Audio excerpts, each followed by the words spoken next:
Welcome back, guys. This is Thomas, and today we are looking at something that I pre-ordered a really long time ago. I forgot about it, and then when it showed up in the mail and I realized how big it was, I asked myself, why did I buy this? So, I mean, as you can see, it's the BatSignal.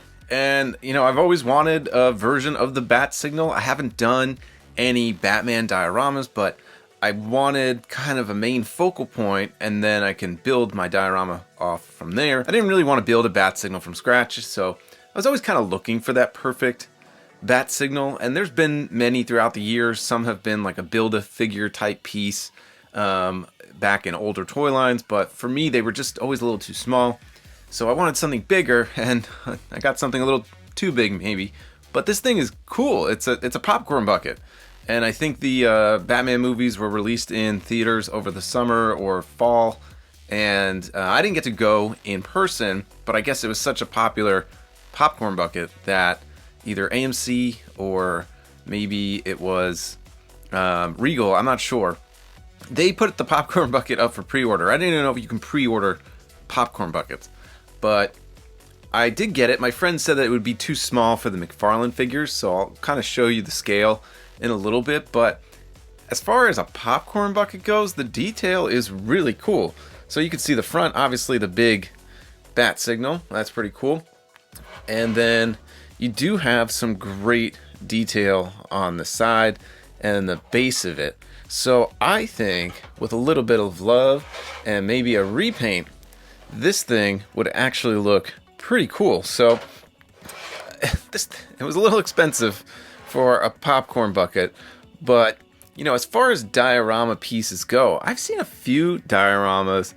I've seen a few popcorn buckets that would actually work well as either a vehicle or a diorama piece. I did see a popcorn bucket for Moana. It was like a boat, and I thought that'd be really cool for the Plunderlings. But obviously, with a growing Batman collection, having a BatSignal would be really cool. So I might give this a base coat of a matte finish and then do some dry brushing, make it look more metal so it's not just this flat black. But you can see the wiring, the bolts on there. There's some great detail. So I think this is a great display piece for kind of your centerpiece for your Batman figures. And I think if we are putting our Mcfarlane Batman next to this, it actually does scale pretty well. I'll see if I can find a photo from Batman Forever, the movie, but here's my Val Kilmer, and you know, this is kind of as big as I'd want the BatSignal to be. So I think it goes well with the movie versions of Batman. There's Michael Keaton sitting next to it. I think, again, I don't remember in the movie if he even goes near the BatSignal. I feel like there was a bunch of scenes in Batman Forever where he was just always on the rooftop. So pretty cool there. And just with a comic book Batman, I think if I wanted to paint this maybe in a more cartoonish or like cel-shaded type way, this would still work. So I think that's pretty cool. I'm probably going to display this with my movie Batman figures, and it actually has another feature, so I'll show you in a second, but let's get Batman out of the way here. So when you look at some of these popcorn buckets, you're always like, well, where's the friggin' popcorn go? Some of them you can barely fit popcorn in, it's just a gimmick.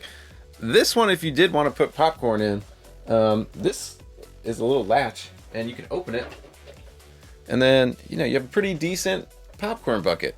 But as you can see, there's a light bulb in there, because of course, you know, you can't have a BatSignal without this thing lighting up.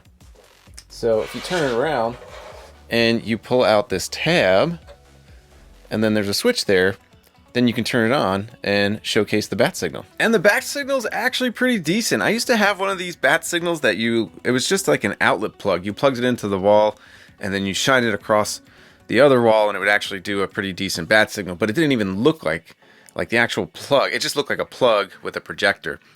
This thing's pretty rad.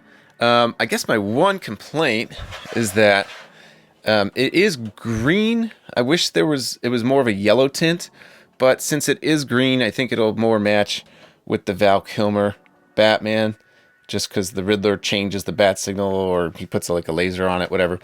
But it does kind of go more with that Batman Forever kind of theme. So pretty decent bat signal. I mean, it glows pretty cool. I'll try not to blind the camera, but I think, you know, a little pricey, and, you know, for what it is, it's definitely more money than I would have liked to spend, but forgot I ordered it and it showed up.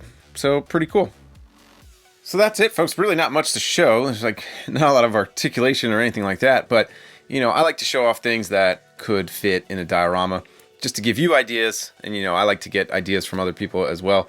So I mean, this is a great piece. I think it looks awesome with the Val Kilmer Batman. So pretty cool. Way too big for my display, so I'm gonna have to get a little creative of where I actually put this thing. But I think it's pretty rad. I mean, do y'all buy popcorn buckets just for the sake of buying popcorn buckets? Do you look for things like this that you can fit in a diorama? Or is it just me? Either way, that's it, folks. Hope you have a good Saturday, and we'll catch you next time.